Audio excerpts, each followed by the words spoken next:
মা প্রকট হ, নির্দেশ দে আমায়, বল কি আদেশ তোর। আমি শয়নে স্বপনে সর্বক্ষণ তোর ইঙ্গিত পাচ্ছি মা, কিন্তু কি সেই ইঙ্গিত সেটা বলে যা মা, বলে দে আমায়, বলে দে তোর কি মনোবাঞ্ছা।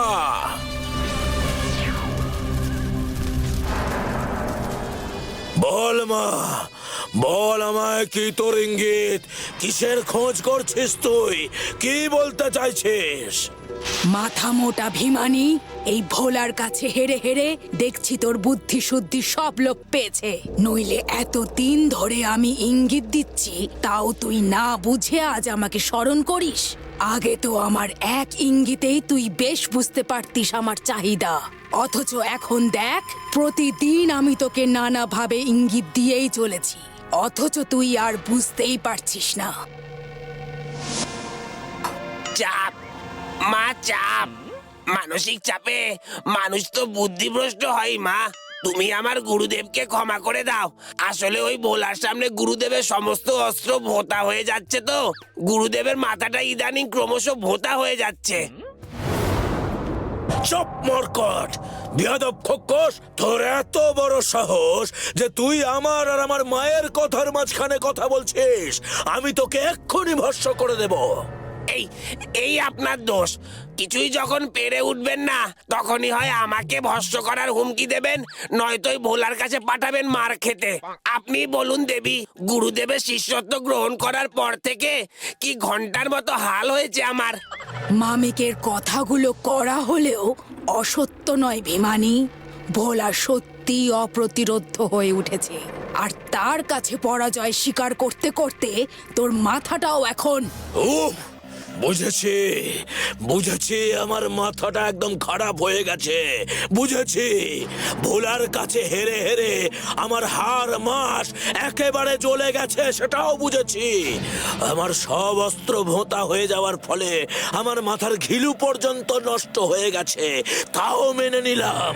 কিন্তু তুই আমাকে কিসের ইঙ্গিত এতদিন ধরে দিচ্ছিস সেটা তো বলবি। শোন তবে, আমি এতদিন তোর ওপরে ভরসা করেছিলাম, ভেবেছিলাম তোকে আমি যা শক্তি দিয়েছি তা দিয়ে তুই সত্যি সত্যি আমার জন্য ওই কৈলাসপুর দখল করে আমার মন্দির স্থাপন করতে সক্ষম হবি। কিন্তু এখন বুঝছি যে তোর দ্বারা এ কম্য হওয়ার নয়। এদিকে আমার মর্তে আমার মন্দির স্থাপন হলো না, সাধারণ মানুষের পুজো না পেলে আমি অভিশাপ মুক্তও হতে পারবো না, আর তাই এবার আমার মন্দির আমাকেই নির্মাণ করতে হবে। আমি তো আমার তরফ থেকে চেষ্টার কোনো ত্রুটি রাখছি না মা, কিন্তু ওই ভোলা আর তার ওই ভোলানাথের শক্তির জন্যই তো। আর শুধু আমি কেন, তোর পাঠানো দূতকেও তো ভোলা পরাজিত করেছে বহুবার। তাই তো এবার আমি অন্য পরিকল্পনা করেছি। কি পরিকল্পনা করেছিস মা তুই? শোন, আমার আর তোর মিলিত শক্তি ছাড়া ভোলাকে আটকানো সম্ভব নয় বলেই আমার মনে হয়, কিন্তু আমাকে পূর্ণ শক্তি ফিরে পেতে হলে সবার আগে আমায় ওই ভোলানাথের দেওয়া অভিশাপ থেকে মুক্তি লাভ করতে হবে, আর তার জন্য আমার মন্দির নির্মাণ প্রয়োজন সবার আগে। আর তাই আমি ভেবেছি এই কৈলাসপুর ছেড়ে অন্য কোথাও আমার মন্দির নির্মাণ হবে, আর তুই করবি আমার সেই কাজ। অন্য কোথাও? কিন্তু তাহলে কৈলাসপুর দখল করে তার রাজা হওয়ার আমার যে স্বপ্ন, সেটার কি হবে? হবে হবে, সব হবে, শুধু একটু ধৈর্য ধরতে হবে তোকে। আর সবার আগে গড়তে হবে আমার মূর্তি সহ মন্দির, যেখানে মানুষের পুজো পাওয়ার সাথে সাথে আমি অভিশাপ থেকে মুক্ত হয়ে পূর্ণ শক্তিতে বিরাজ করতে পারবো। কিন্তু এই জগতে আর কোথায় আছে এমন জায়গা যেখানে আমি তোর মন্দির স্থাপন করতে পারবো? আছে আছে, সেই স্থান আমি বেছে রেখেছি। অতি উত্তম, অতি উত্তম, বল বল বল বল, আমি এক্ষুনি যাচ্ছি সেই স্থানে তোর মন্দির নির্মাণ করতে। শোন তবে, এবার আমি এক ঢিলে দুই পাখি মারতে চাই, আর তাই আমার মন্দির স্থাপনের জন্য বেছে নিয়েছি কপিবনকে। যদিও এর পেছনে মূল কারণ হলো কপিবনের ভূমিও কৈলাসপুরের মতোই পবিত্র আর শুভ শক্তির নিবাস। তাই সেই স্থানে অশুভ শক্তির মাত্রা ও তেজ দুই দ্বিগুণ হবে আমার। কপি বোন? ওরে বাবা, সে তো শুনেছি মা বাঁদরদের বোন। বুনো বাঁদরেরাই সেখানে বিরাজ করে এবং রাজত্ব করে। একেবারেই তাই। এবার তুই যদি আমার মন্দির নির্মাণ করতে ওই জঙ্গল দখল করিস, তাহলে ওই জঙ্গলের সব বাঁদরেরা ভয়ে প্রাণ বাঁচাতে গিয়ে কৈলাসপুরে প্রবেশ করবে, আর তারপর তারাই কৈলাসপুর তছনছ করে ছাড়বে। ভোলা তোর পাঠানো অশুভ শক্তির উপর নিজের শক্তি প্রয়োগ করলেও আমি নিশ্চিত নিরীহ বাদরদের ওপর ও নিজের শক্তি প্রয়োগ করবে না। কাজেই ঘর ছাড়া বাদরদের আর কেউ আটকাতে পারবে না। এই কথাটা তো তুই একেবারে সঠিক বলেছিস মা। একদিকে যেমন কপি বোন আমাদের হাতে চলে আসবে, আবার অন্যদিকে বাঁদরের উৎপাতে কৈলাসপুরেও নেমে আসবে চরম অরাজকতা। তবে আর দেরি না করে কিভাবে ওই কপিবন তুই দখল করবি, আর কি করেই বা ওই বাদরদের তুই ওখান থেকে তাড়াবি, সেই ব্যবস্থা কর। যথাজ্ঞা মা, আমি আজই এর ব্যবস্থা করব। এই তো মা আমাকে চরম বুদ্ধি প্রদান করেছেন। বাঁদরদের একবার কপিবন থেকে সরাতে পারলেই কেল্লা ফতে। কিন্তু কাকে দিয়ে এই কাজ করাবো? মামিক? দোহাই গুরুদেব, ভোলার মার তবু খেয়ে নেওয়া যায়, ওই হনুমানের মার খেতে পারবো না। ওদের চড়ে হেব্বি জোর, একটা খেলেই আমি কাবু হয়ে শুয়ে পড়বো। দূর হতভাগা, তোকে কে যেতে বলেছে ওখানে? তোকে আমি যা বলছি মন দিয়ে শোন। যা এক্ষুনি গিয়ে জঙ্গলি শিকারীর দল ও ডাকাত দলের মাথা কোরমাকে ডেকে নিয়ে আয়। বল আমি তাকে ডেকেছি। ও, এই ব্যাপার? এ আর এমন কি, আমি যাবো আর আসবো। এবার খেলা জমবে। আর একবার যদি ওই কোরমা তার কেরামতি দেখিয়ে ওই কপিবন দখল করে নিতে পারে, তবে কপিবন আমার দখলে যেমন আসবে, তেমনি কৈলাসপুরের মানুষ সহ ওই ভোলাও নাজেহাল হবে। বলুন ভিমানী মহারাজ, শুনলাম আপনি আমায় ডেকে পাঠিয়েছেন। হ্যাঁ কোরমা, তোমাকে আমার হয়ে একটা বিশেষ কাজ করতে হবে। বলুন কি কাজ? আমি আপনার জন্য সব করতে পারি। তোমাকে আমার হয়ে ওই কপিবন অধিকার করতে হবে। সে কি? সে তো শুনেছি হনুমান বাদরেদের রাজত্ব। এই বনে আপনার কি কাজ? দরকার আছে। ওই বনে যে আমি গড়ে তুলবো আমার আরাধ্যা দেবী কংসাবতীর মন্দির। কিন্তু ভিমানী মহারাজ, আমি এবং আমার দলের লোকেরা, সৈন্য সামন্ত এদের সঙ্গে লড়াই করতে পটু, কিন্তু বাদর, হনুমান বা বন্য জন্তুদের সঙ্গে লড়াই করা কি আমাদের পক্ষে সম্ভব? এক আধটা হলে তাও নয় হতো, কিন্তু ওখানে যে অনেক বাদর হনুমানের বাস। তোমার সে চিন্তা করার প্রয়োজন নেই। আমি তোমাদের এমন শক্তি দেব যে বাঁদর, হনুমান, কোনো বন্য জন্তুই তোমাদের কাছে ঘেঁষতে পারবে না। উল্টে তোমরা যে স্থানে থাকবে তারা প্রাণ ভয়ে সেখান থেকে পালাতে বাধ্য হবে। তাহলে তো আর কোনো চিন্তাই নেই। আপনি যখন আমাদের রসদ জোগাবার ভার নিচ্ছেন, তখন আশা করি আমরা পারবো। আমি তোমাদের এত শক্তি দেব যে তোমাদের ভাষা পর্যন্ত ওই হনুমান বাঁদরদের দল সহজেই বুঝতে পারবে। তুমি প্রথমে গিয়ে তাদের বাচ্চাগুলোকে বন্দি করবে, তারপর তাদের বলবে তারা যদি ওই বন ত্যাগ না করে তাহলে সেই বাচ্চাদের তোমরা শেষ করে দেবে। তাই হবে ভিমানী মহারাজ। আমি তাহলে এক্ষুনি আমার দলবল নিয়ে যাত্রা করছি। দাঁড়াও দাঁড়াও দাঁড়াও দাঁড়াও। বাচ্চাদের বন্দি করার সাথে সাথে তুমি তাদের বলবে কৈলাসপুরে গিয়ে অনিষ্ট চালাতে এবং সেখানে গিয়ে থাকতে। তবে তুমি তাদের বাচ্চাদের মুক্তি দেবে, নয়তো নয়। এরপর কাজ হয়ে গেলে সবাইকে মেরে ফেলবে। বুঝেছো? তাই হবে ভিমানী মহারাজ, আপনি কোনো চিন্তা করবেন না।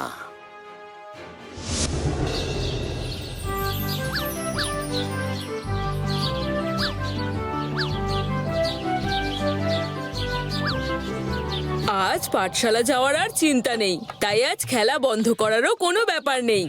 সে কি রে নন্দী, তুই আজ না খেয়ে শুধু খেলবি? একবেলা শুধু খেলার জন্য তুই খাওয়া ছাড়তে পারবি? না রে না, আমাকে কি তুই অতই বোকা ভেবেছিস? এই দেখ, আজ যাতে আমার খেলায় খাওয়া কোনো বাধা সৃষ্টি করতে না পারে, তাই আমি আমাদের বাড়ির গাছ থেকে এক কাঁদি কলা আগে থেকেই সঙ্গে করে নিয়ে এসেছি। এবার তো খেলতে খেলতে খেতেও আর কোনো বাধাই থাকবে না। আমিও বাড়ি থেকে আজ অনেক ফল নিয়ে এসেছি ভোলা দাদা। আজ তাহলে আমরা এই মাঠে খাওয়া দাওয়া সেরে নেব, বেশ একটা বনভোজনও হয়ে যাবে। আচ্ছা বাবা, আচ্ছা, তোরা যখন সব পরিকল্পনা করেই ফেলেছিস তখন আর তোদেরকে আটকায় কে বল? আমি বরং তাহলে ভিয়েন কাকার থেকে কিছু মিষ্টি আর ছানাও নিয়ে আসবো। সাবাস ভোলা, এত ফল তার সঙ্গে মিষ্টি আর ছানা, আজ খাওয়াটা মনে হয় বেশ ভালোই জমবে। বাঁচাও, বাঁচাও! আরে মহাদেব কাকা, সহদেব কাকারা সবাই এত চিৎকার করছে কেন?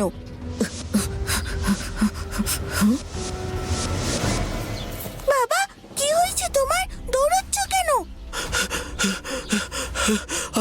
আর বলিস না মা, কপি বনের সব বাদর হনুমানের দল একসঙ্গে আমাদের রাজ্য আক্রমণ করেছে। ও মা, ওরা আবার রাজ্য আক্রমণ করে নাকি? ওরা তো বরঞ্চ শুনেছি এই বনের বাইরে বেরোতেই ভয় পায়। আমরাও তো তাই জানতাম বাবা নন্দী, কিন্তু এখন যা দেখছি তাতে তোরাও আর এখানে থাকিস না, চল আমাদের সাথে। তোমরা যাও কাকি, আমরা আসছি। কপিবনের বাদরের দল এরকম আচরণ কেন করছে তার পিছনে নিশ্চয়ই কোনো কারণ আছে। একদমই তাই ভোলা দাদা, আমাদের সেটা জানতে হবে। কিন্তু ওদের সামনে পড়ে গেলে তোদের মারাত্মক ক্ষতি হবে। ওরা কিচ্ছু মানছে না, যা হাতের সামনে পাচ্ছে সব তছনছ করে দিচ্ছে। কিন্তু কেন? হ্যাঁ বলা, ওরা ঠিক বলেছে। কপিবনের সব বাদর ও হনুমানের দল এদিকেই ছুটে আসছে। মহেশ, চল তো আমাকে নিয়ে। নন্দী, বকুল, তোরা এখানেই দাঁড়া।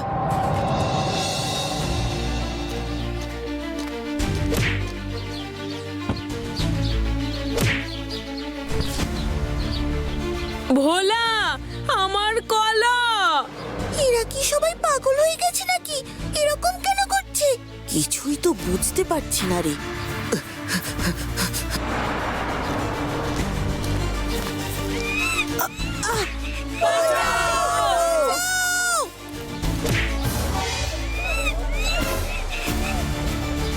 একে, এরা তো এবার হাতের বাইরে চলে যাচ্ছে। আমায় এদেরকে আটকাতেই হবে।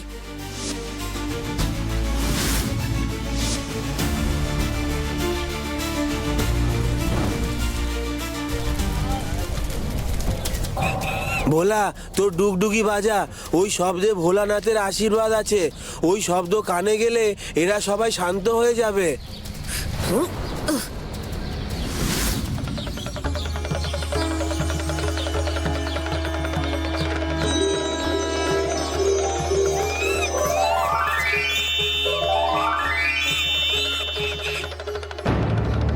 সাবাস ভোলা, তোর বুদ্ধি আর ভোলানাথের কৃপার জন্যই আমাদের এই গ্রাম আবার রক্ষা পেল।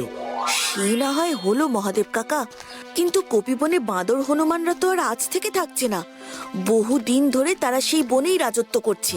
সেই বনে খাওয়ার কম পড়ারও সম্ভাবনা নেই। তাহলে আজ তারা নিজেদের বন ছেড়ে আমাদের গ্রামে এসে ঢুকলো কেন?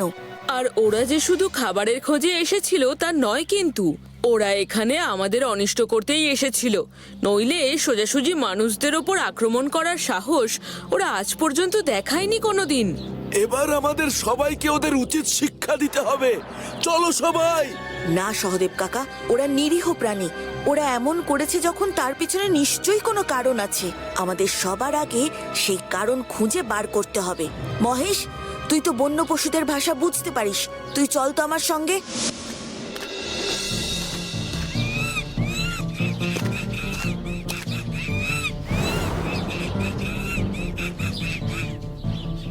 আমাদের দেখে রেগে যাওয়ার কোনো কারণ নেই।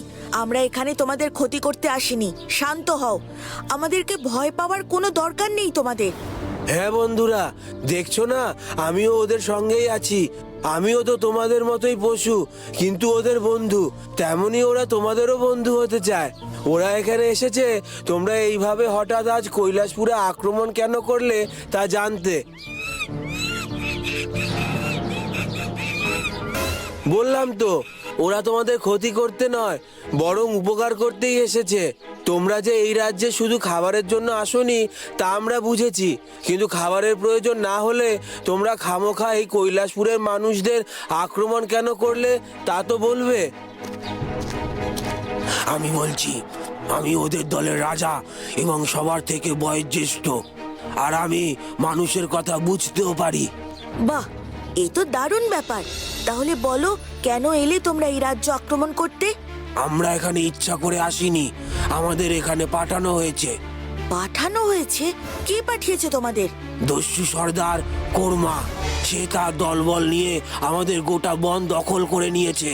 সে এমন কিছু শক্তি ধারণ করে এসেছে যে আমরা কেউ তার কাছে ঘেঁষতে পর্যন্ত পারছি না। বুঝেছি, কিন্তু সে তোমাদের আমাদের রাজ্য আক্রমণ করতে বলেছে কেন? তাছাড়া সে বলল আর তোমরা শুনে নিলে। তোমরা কেমন বাদর, হ্যাঁ? আমরা ইচ্ছা করে এখানে আসিনি, ও আমাদের সবার বাচ্চাদের বন্দি করে রেখেছে আর বলেছে আমরা যদি তোমাদের রাজ্যের অনিষ্ট না করি তাহলে ও আমাদের বাচ্চাদের সবাইকে মেরে দেবে। সেই কারণে বাধ্য হয়ে আমরা এসেছি। বুঝেছি, আর বলতে হবে না। কিন্তু কোরমা সর্দার এমন কাজ কেন করছে তা আমাকে জানতে হবে। ও আমাদের বন ধ্বংস করে ওখানে দেবী কংসাবতী না কার একটা মূর্তি সহ মন্দির বানাতে চায়। আর তাই দেবী কংসাবতী?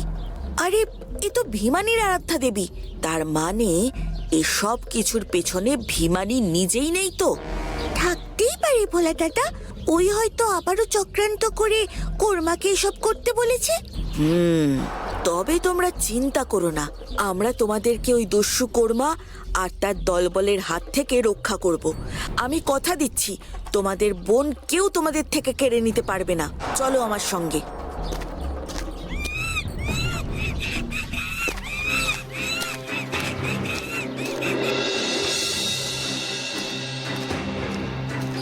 দেখো আমাদের স্বাদের কপিবন ওরা কিভাবে নষ্ট করেছে।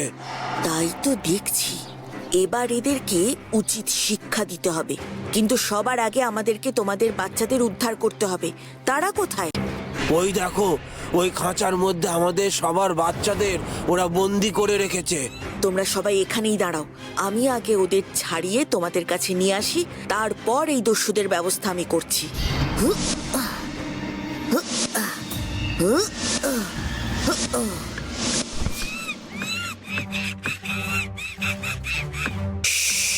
তোমরা চিন্তা করো না, আমি তোমাদেরকে তোমাদের বাবা মায়ের কাছে পৌঁছে দিতে এসেছি।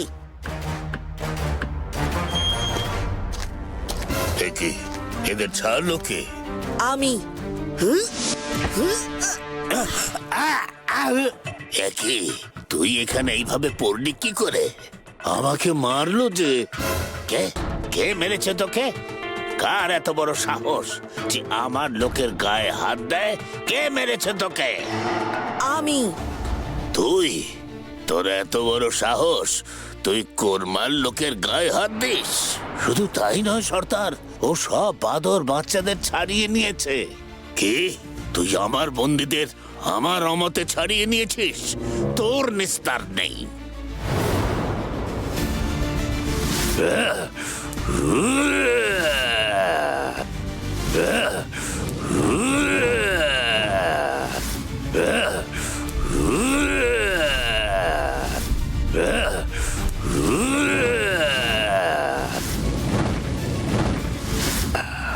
ভীমানি তার মানে এই দস্যু সর্দারকে শক্তিও দিয়েছে। এই কারণেই বাঁদরেরা কেউ ওর কাছে ঘেঁষতে পারেনি। এবার তবে আমায় আমার খেলা দেখাতে হবে।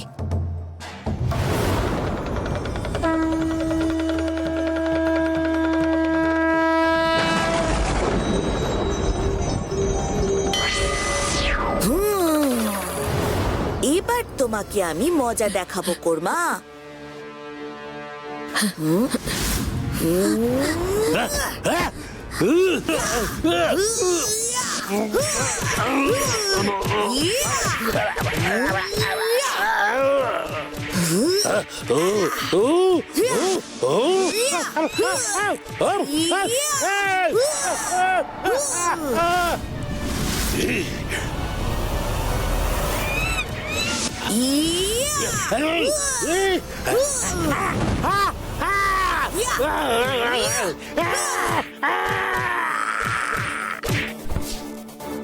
আমাকে আমাকে ছেড়ে দে ভাই, আমাকে ছেড়ে দে। আর আমি কোনোদিন এই কপি বনের দিকে চোখ তুলেও তাকাবো না। বিশ্বাস কর, আমার খুব ভুল হয়ে গেছে। আমি ভিমানী মহারাজের কথায় তার দেওয়া শক্তি পেয়ে ভেবেছিলাম আমি সব করতে পারবো, কিন্তু কিন্তু আমাকে আমাকে ক্ষমা করে দাও ভাই, আমাকে ক্ষমা করে দাও। তোমার লজ্জা করে না সর্দার? নিজে মানুষ হয়ে, সব থেকে শক্তিশালী এবং বুদ্ধিমান মানুষ হয়ে এই নিরীহ প্রাণীদের উপর অত্যাচার করতে? তোমার ভিমানী মহারাজ যেমন পাষণ্ড, তুমিও তাই। তাই তোমাকে এর শাস্তি পেতেই হবে। না না না, আমাকে আমাকে আর মেরো না, আমাকে আর মেরো না। আমি এক্ষুনি পালাচ্ছি, এক্ষুনি পালাচ্ছি আমি।